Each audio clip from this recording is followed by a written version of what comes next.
In this lesson, we'll cover how to set up the envy to work with the aspect ratio of your video wall, flat panel, or projection screen. In the default configuration, the envy assumes your aspect ratio is 16:9. Therefore, configuration is required if you have an aspect ratio other than 16:9, such as 240, 237, 235, or even 2.0. Note that the envy supports every possible aspect ratio, even custom ones. And while most flat panel displays are 16:9, many video walls are now using wider aspect ratios, such as 21:9 or even wider. If you're installing the envy with a projector, be sure to first use the optical lens zoom and lens shift so the image properly fits the screen, just as you would without an envy. It doesn't need to be perfectly aligned yet, as we'll fine-tune the image positioning during this lesson. However, starting close to the ideal alignment will ease the process. Also, make sure that your projector's anamorphic scaling mode is turned off, even if you're using an anamorphic lens. Likewise, any aspect setting in the projector should be set to auto, normal, or whichever setting displays the image without any zoom or crop. Lastly, check that any blanking or masking option you may have used in the projector from a previous installation is turned off. If you're using an anamorphic lens, you must have configured this in the envy before continuing with these steps. See our prior lesson which covered anamorphic lens configuration. We'll now set up the envy for your exact screen's aspect ratio using the Screen Boundaries Assistant found on the Screen Configuration menu. Note the aspect ratio shown under the Screen Boundaries menu item. It shows we're currently set up for a 16:9 screen. If your unit shows 1.90, that's because your output resolution is set to 4096, which is fine. When you're done with the screen setup, the value shown here will reflect your screen's actual aspect ratio. In this example, we'll set up our screen boundaries for a 237 screen. Don't worry if your aspect ratio is different. The same principles for how to dial in the screen boundary settings still apply. To get started, select the Run Assistant option under the Screen Boundaries option. We're now at step 1 of 2. Notice as we go along how the on-screen help explains each step, making it a handy reference for any future envy setups. This first setup applies only to projectors. If you're using a flat panel or video wall, press the green button to skip to the next step. To begin, turn off any internal pattern that your projector uses during lens adjustments. For instance, many projectors display their own alignment pattern for this purpose. However, in our case, the entire gray background you see here is the default pattern that we want to use. As you gain more experience installing the envy with projectors, you might find it more convenient to use the projector's internal pattern for this step. We now need to adjust the zoom and shift so that this gray background fully fills your screen width without any light spill on the sides. However, it is expected to have significant light spill above and below the image at this stage. If you find one side of the screen has more light spill than the other, use your horizontal lens shift to balance that out. You may need to go back and forth with zoom and horizontal shift to get things dialed in.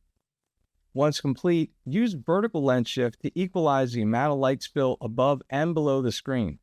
Don't worry about getting that part perfect. You can easily account for that in the next step. Ensure your setup resembles the image shown here.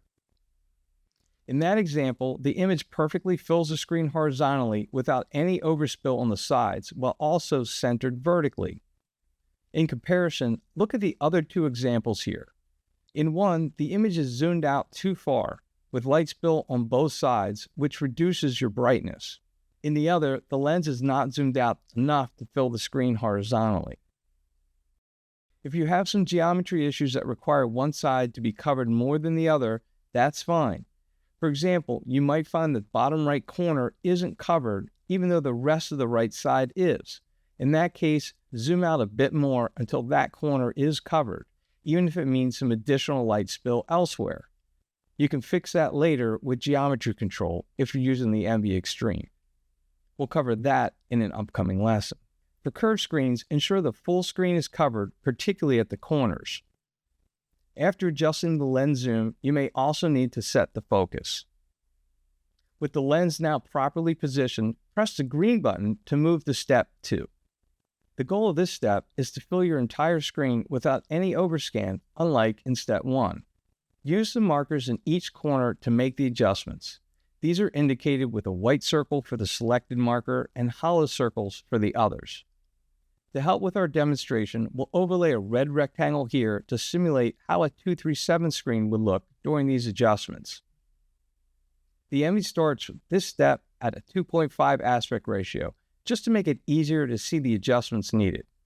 We'll need to adjust the top and bottom markers to fill our screen, which will then yield our 237 aspect ratio. I'll start by selecting one of the top markers and then using the up arrow until the image reaches the top of the screen, in this case represented by our red rectangle. Note you can hold the arrow keys for faster adjustments. Notice also how as I move, the calculated screen aspect ratio changes.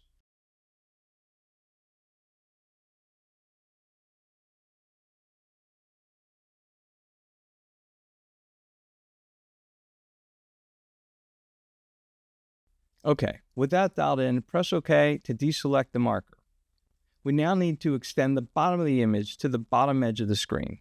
Select the bottom marker and then move it down.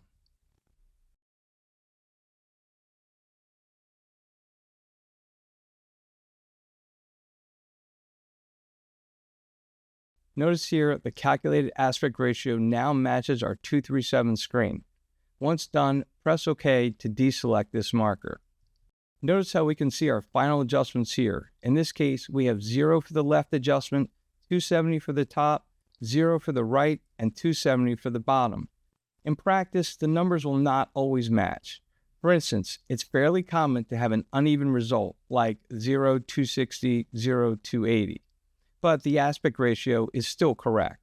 That happens if your vertical lens position was not perfectly centered on the previous step in this assistant. That's perfectly fine and will not degrade your image in any way, so try not to fuss too much over the vertical balance.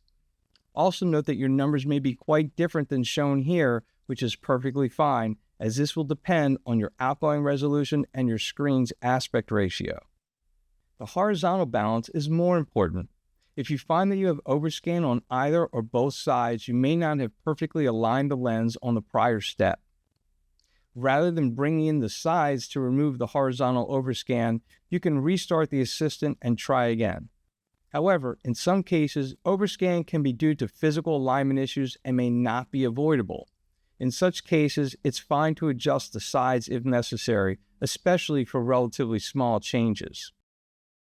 It's important to note that the corners cannot be adjusted independently. For example, when you move the top left or top right marker up, it moves the entire top edge up equally. The same applies for the side adjustments. This means you cannot make slanted adjustments or adjustments to a particular corner. That's the job of our geometry control. For now, the important thing is to adjust the image so that the entire screen is covered, even if it's necessary to do so in an uneven way. We'll correct any overscan from this with our geometry control later. Also, if you have a curved screen, make sure the entire screen is covered as mentioned earlier. Once you're done making these adjustments, press the green button to apply the results and exit the menu. As you can see, our screen boundaries is now set to custom and shows our 237 aspect ratio. Note that it's fairly common due to alignment and your adjustments to have a calculated aspect ratio that's a little different than your actual aspect ratio. Before finishing, remember to save your boundary settings to the base layer or to a profile, as these changes are only temporary otherwise. Finally, now that the projector lens is properly positioned, this is a great time to measure and set your peak luminance in the display configuration menu. Revisit the lesson on measuring peak brightness for more information. Okay, now that our screen aspect ratio is all good to go, it's time to move on to our next lesson.